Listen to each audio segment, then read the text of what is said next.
Malaysia reaffirms support to South Africa's legal action against Israel.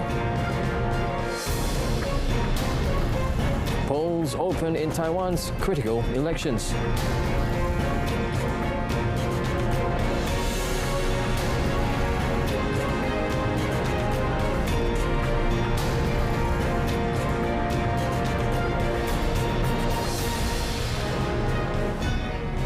Good afternoon and Salam Malaysia Madani. I'm Otto Othman and you're watching World Today. Malaysia will continue to support South Africa in its legal action against Israel at the International Court of Justice, ICJ. The Foreign Ministry in a statement said Malaysia, as a state party to the Genocide Convention, calls on Israel to respect international law and immediately end its atrocities against the Palestinians. The statement also said that Malaysia reaffirms its dedication and to championing the Palestinian cause through all available channels and looks forward to the outcome of the ICJ proceeding. South Africa's application, filed in December last year, relates to violations by Israel of its obligations under the 1948 Conservation of the Prevention and Punishment of the Crime of Genocide against Palestinians in the Gaza Strip. In its oral argument, South Africa emphasized the argument's need for provisional measures, including for Israel to immediately suspend its military campaign in the Gaza Strip and cease its atrocities against Palestinians. South Africa provided compelling evidence of Israel's genocidal intent and acts perpetrated against Palestinians, violating the Genocide Convention. The United Nations Humanitarian Office said on Friday that Israeli authorities were systematically denying its access to northern Gaza to deliver aid, and this had significantly hindered the humanitarian operation there. Andrea De Domenico, head of office for the UN Office for the Coordination of Humanitarian Affairs, or OCHA, is the occupied Palestinian territories, said Israel was concerned about fuel deliveries and other supplies that could be diverted to Hamas and had been reluctant to authorize aid deliveries to hospitals in North Gaza. OCHA had not been authorized to return to Jabalia and was allowed to bring only a very precise quantity of fuel to Al-Shifa Hospital that would last for a determined period. Israel has previously denied blocking the entry of aid. Most of Gaza's 2.3 million population have been displaced as Israel destroyed civilian infrastructure and caused acute shortages of food, water and medicine. Since the start of the hostilities, aid deliveries to northern Gaza have been limited and the area was cut off altogether from external aid for weeks earlier in the conflict. In separate comments, Elizabeth Throssell, spokesperson for the Office of the UN High Commissioner for Human Rights, said that Israel, facing genocide accusations at the top UN court in The Hague this week, had repeatedly failed to uphold international humanitarian law. Turkish President Recep Tayyip Erdogan on Friday slammed the United States and British strikes on Houthi targets in Yemen as a disproportionate use of force. He further accused the two countries of trying to turn the Red Sea into, quote-unquote, sea of blood. Turkey, which has harshly criticized Israel for attacks on Gaza and repeatedly slammed Western countries for supporting the Israeli campaign, supports Yemen's government and backs the United Nations-led political process.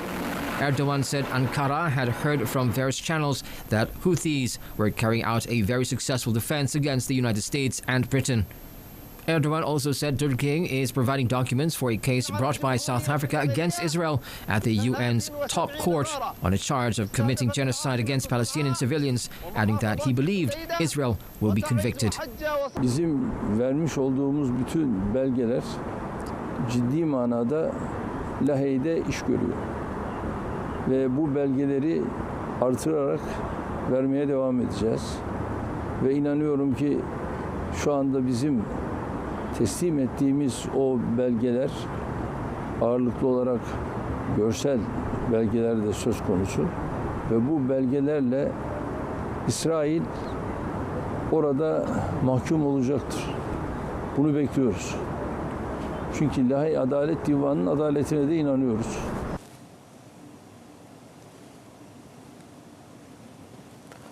Hundreds of thousands of people attended final pre-election rallies in Taiwan on Friday, ahead of critical presidential and parliamentary polls. The ruling Democratic Progressive Party, or DPP, which champions Taiwan's separate identity and rejects China's territorial claims, is seeking a third term in office with its candidate, current Vice President Lai Ching-te. Lai is facing two opponents for the presidency, Hou Yui of Taiwan's largest opposition party for the Kuomintang KMT and former Taipei Mayor Ko Wen-je of the Small Taiwan People's Party, or TPP, only founded in 2019. Ko has won a passionate support base, especially among young voters, for focusing on bread and butter issues like the high cost of housing. President Tsai Ing-wen is constitutionally barred from standing again after 2 terms in office. Taiwan, a neighboring island China claims as its own, has been a democratic success story since holding its first direct presidential election in 1996, a culmination of decades of struggle against authoritarian rule and martial law. No matter who wins, China looms in the background. British Prime Minister Rishi Sunak visited Kyiv on Friday to sign a new security agreement and announce an increase in military funding for Ukraine to buy drones, including surveillance, long-range strike and sea drones. Britain, one of Ukraine's closest allies throughout its conflict with neighboring Russia, will increase its support in the next financial year to £2.5 billion, an increase of £200 million on previous 2 years. Sunak's trip comes at an important juncture for Kyiv in its nearly 2-year-old war, as political infighting in the United States and European Union has held up 2 major packages of assistance. Kyiv has relied heavily on military and financial aid from the West since the Russian invasion in early February 2022. President Volodymyr Zelensky told a press conference he believed vital U.S. financial assistance would materialize and that he felt more positive now. The 2 leaders signed what Zelensky described as an unprecedented security agreement, an agreement the Ukrainian leader said would remain in place until Kyiv joined the NATO military alliance. Britain said it would provide the largest delivery of drones to Ukraine from any nation, which most of them expected to be manufactured in Britain. Russian Defense Minister Sergei Shoigu inspected Tactical Missile Armament Corporation factory in the Moscow region on Friday.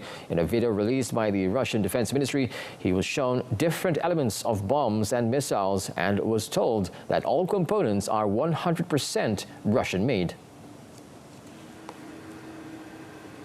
During a briefing, Shoigu also announced that new high-precision munitions are in the final stages of testing. Russia enters 2024 after almost 2 years of what Moscow calls its special military operation in Ukraine, and as shelling from both sides intensified in the last days of 2023. Russia's defense industry has shifted to a war footing, leading to greater government involvement and investment, along with near-continuous production of key military hardware. This shift is beginning to return results, and the country is increasingly ready for a long war. Kyiv and Moscow have denied targeting civilians in the latest attacks in Russia's Belgorod and Ukraine's Kharkiv. The United Nations says that more than 10,000 civilians have been killed in Ukraine and nearly 60 people inside Russia since 24 February 2022.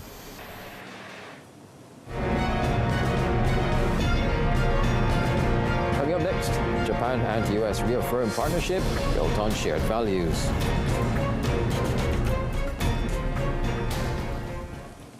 The United States and Japan on Friday reaffirmed their partnership built on quote-unquote shared values during a meeting at the State Department. At a meeting with Japan's Foreign Minister Yoko Kamikawa, U.S. Secretary of State Antony Blinken said the U.S.-Japan alliance was a cornerstone of peace, security, and prosperity in the Indo-Pacific.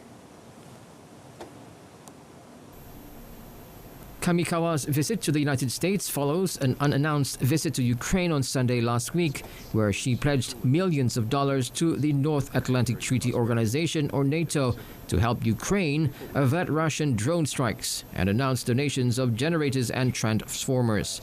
Japan said last month that it would prepare to ship Patriot air defense missiles to the United States after revising its arms export guidelines in the pacifist nation's first major overhaul of such export curbs in 9 years. It still cannot ship weapons to countries at war, but the move could indirectly benefit Ukraine by boosting Washington's capacity to provide military aid to its ally. Dozens of soldiers patrolled neighborhoods in Ecuador's largest city, Guayaquil, early on Friday as the country responds to a dramatic spike in violence this week. The on-air storming of a TV station, unexplained explosions in multiple cities, and the kidnapping of police officers appear to be a response by gangs to President Daniel Noboa's plans to tackle the country's dire security situation, including with the new jails. Police Lieutenant Alexander Sansi said the military patrols were being carried out to locate highly dangerous people and curb crime in areas of Guayaquil, Ecuador's main port. These operations are being carried out in accordance with the Executive Decree 111 issued by the President of the Republic. Noboa has declared a 60-day state of emergency, sending the military onto the streets and naming 22 gangs as terrorist groups. Noboa's government blames the deteriorating security situation on an increase in drug trafficking through Ecuador, which borders cocaine-producing Colombia and Peru and has become a major drug shipping point. The World Health Organization, WHO, warned on Friday that the low vaccination rates against the latest version of COVID-19 and influenza are putting pressure on healthcare systems this winter as cases surge. WHO technical lead for COVID-19, Maria van der Koven, said only half of older adults in the world have received a booster dose, adding that COVID-19 is still a global health threat. In the United States, several European countries, and other parts of the world, there have been reports of rising hospitalizations linked to respiratory infections in recent weeks. Death rates have also ticked up among older adults in some regions, but far below the COVID pandemic peak. Spain's government has reinstated mask-wearing requirements at healthcare facilities, as have some U.S. hospital networks. In Europe, the new COVID shots are recommended for high-risk groups only, such as seniors and the immunocompromised. Among these groups, the WHO says there should be 100% coverage. The WHO, who added that COVID rates are also rising in the southern hemisphere during their summer because it is not yet a seasonal virus. Last month, 850,000 new COVID cases and 118 new hospitalizations were reported globally, a rise from November of 52% and 23% respectively, according to WHO, but actual figures were likely higher. Scientists have warned of a staggering trend of fierce heat after 2023 emerged as the world's hottest year on record. In its initial global climate analysis, the United States National Oceanic and Atmospheric Administration, or NOAA, confirmed the findings of the European Union scientists that 2023 was the warmest since records began in 1850, putting it at 1.35 degrees Celsius above the pre-industrial average. It added that the amount of heat stored in the upper layers of the ocean also reached a record high last year. The World Meteorological Organization, or WMO, also confirmed 2023 was a record year on Friday and said that the world has warmed 1.2 degrees Celsius above the pre-industrial average, based on the 10-year global average temperature from 2014 to 2023. The record was made possible by climate change, driven by burning of fossil fuels alongside an El Niño climate pattern that emerged halfway through the year. El Niño is a natural event that leads to warmer surface waters in the eastern Pacific Ocean and higher global temperatures. NOAA said there was a 1 in 3 chance that 2024 would be warmer than 2023 and a 99% chance it would rank among the 5 warmest on record.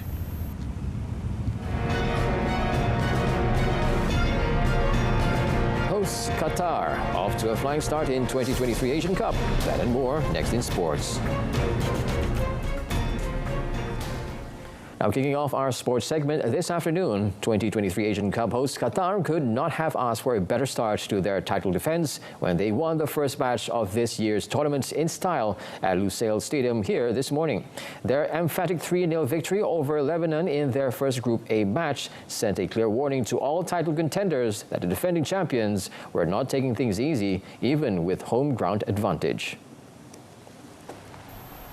Akram Afif netted a brace of very crucial and interesting goals, while 2019 Asian Cup Golden Boot winner Almuez Ali scored the remaining goal to gift their team a perfect start to their campaign.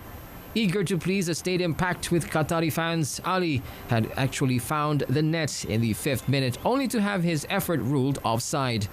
The Lebanese were stung into action and managed to create several chances.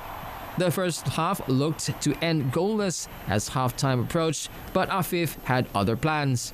He managed to score off a cross from Ali in the penalty box in the 45th minute for the first goal of the tournament. Buoyed by their first goal, Qatar came into the second half strong and dominated the field, which resulted in Ali heading in the host's second goal in the 56th minute off a pass from captain Hassan Al-Haidos. Qatar's third and final goal came at the very last minute of injury time, thanks to Afif, who just seemed to be satisfied to allow things to wrap up at 2-0. The defending champions will play Tajikistan next on 17th January before their last Group A match against China on 22nd January. Meanwhile, Malaysian player Dion Cools admitted that he is very eager to play against Jordan next Tuesday. The 26-year-old midfielder said he is ready to give everything he has to help Harimau Malaya squad qualify for the round of 16. The Buriram United player also optimistic that his other teammates will not be swayed by strong physical play by Jordan.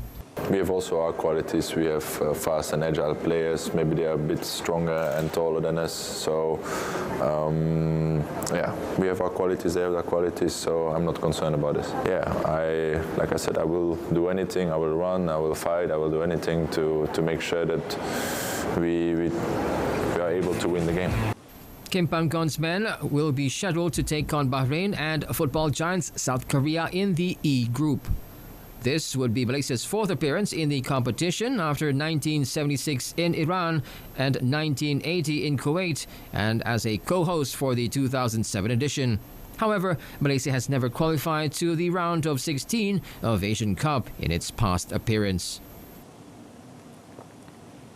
Now on to badminton. Malaysia's title drought in the home open continues for the second consecutive year.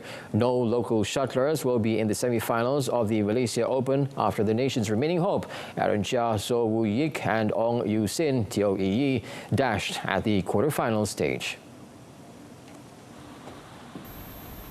In the quarterfinal clash at the almost packed Axiata Arena, Aaron Woyik gave the home crowd a huge lift by taking the first game 21-16, but the world number 3 failed to keep the momentum going to allow by world champions Kang Min-hyuk Seo Seung-ji of South Korea to nick this second game and force a decider.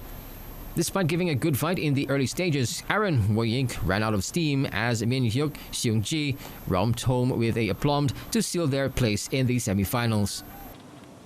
Mungkin kita, start well. Tapi dekat second game tu mungkin ada over excited sikit lah. So hati nak menang sangat tapi mungkin fokus sana macam main tu ada lari sikit. Yeah, there's just few points we couldn't hold tight from there. Those rallies very crucial for us, I think, because we between us with them first and two set also point to point at the early. So I think we have to more focus, and I think because maybe they after that point, that 2 point, they are very confident about it and they dare to play, and the win is start to hard to control and become us to pressure. So I think you have to learn from that.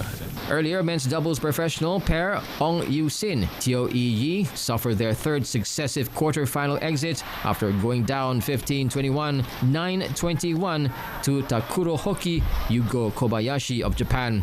Despite Yu Sin Yi Yi taking an early lead, it was not long until Hoki Kobayashi matched to their tempo and eventually overtook them. They continued their domination into the second set and wrap up the game within 34 minutes. Still in badminton, national men's singles shuttler Ng Zi Yong has been diagnosed with a back muscle tear after undergoing a checkup at the National Sports Institute yesterday. Now, Badminton Association of Malaysia BAM Secretary General Datuk Kenny Goh confirmed the matter and added that the 23-year-old is ruled out for the India Open. Saya baru saja berhubung dengan jurulatih Datuk Teh Shubong dan saya diberitahu oleh beliau bahawa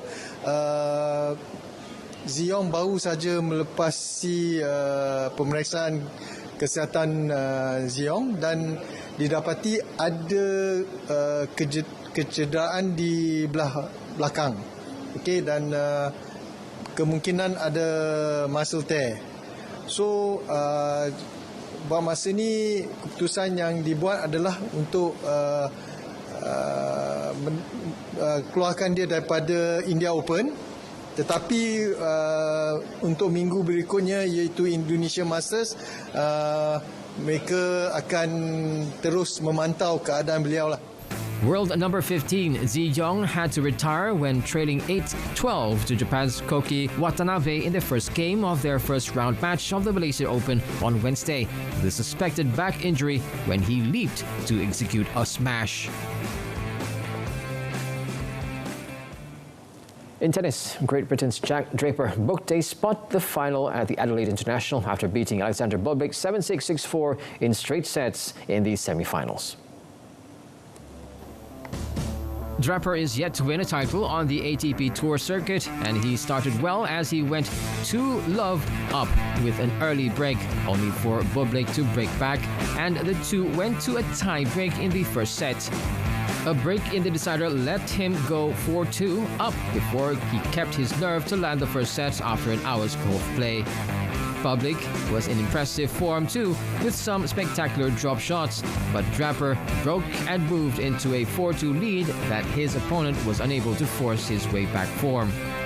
His opponent in the final will be Czechia's Jiří Lehečka, who defeated third-seeded Sebastian Korda 6-2, 6-1.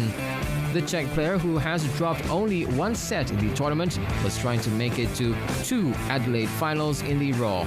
He lost last year to Novak Djokovic after having a championship point. In motorsports, Audi's Carlos Sainz led the Dakar Rally on Friday as Sebastian Loeb claimed his second stage win in the Saudi Arabian desert, and Nasser Al Attiyah's hopes of defending his title disappeared in the dunes. Spaniard Sainz, a triple Dakar winner, completed the 549-kilometer, 48-hour chrono 6 stage with a lead of 20 minutes and 21 seconds over Swedish teammate Mattias Ekström, with Loeb third and a further 9 minutes behind. 9-times World Rally champion Loeb, driving a Pro Drive Hunter for the Bahrain Raid Extreme team, won the stage in the Kingdom's Empty Quarter by 2 minutes from Sainz, with Ekstrom third. The Frenchman, who has yet to take overall victory in the grueling endurance rally that takes place entirely in Saudi Arabia, also won Stage 4. Al Attiyah, who had been second overall after Stage 5, suffered steering problems on his Pro Drive Hunter after 530 kilometers and had to wait for an assistance truck. The Qatari had already dropped to third in Thursday's first leg of the marathon stage, but fell to 17th at Friday's close, 2 hours, 40 minutes off the lead, and his hopes dashed of a 6th win and 3rd in a row. Saudi Arabia's home favorite Yazid Al-Rajhi, who led overall before the chrono stage, withdrew after crashing.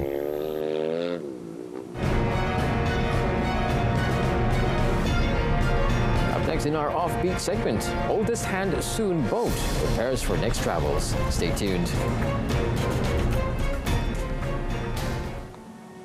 The oldest entirely hand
able to make a final journey home where it will be put on display.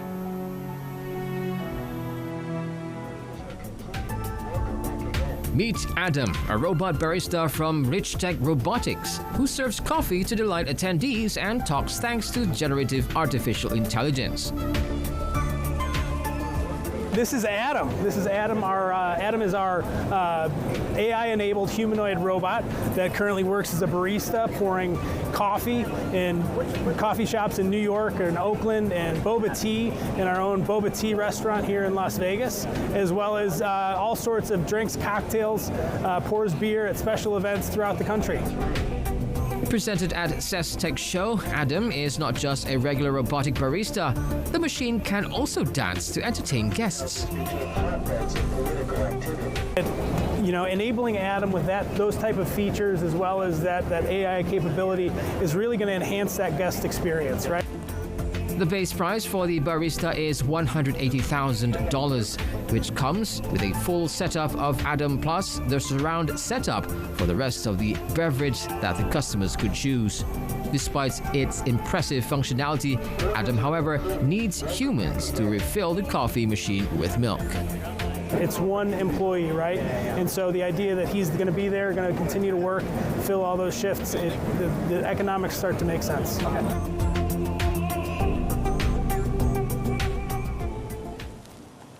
And that wraps up this edition of World Today. In our top story, Malaysia reaffirms support to South Africa's legal action against Israel. I'm Otto Othman. From the river to the sea, Palestine will be free. Thanks for tuning in.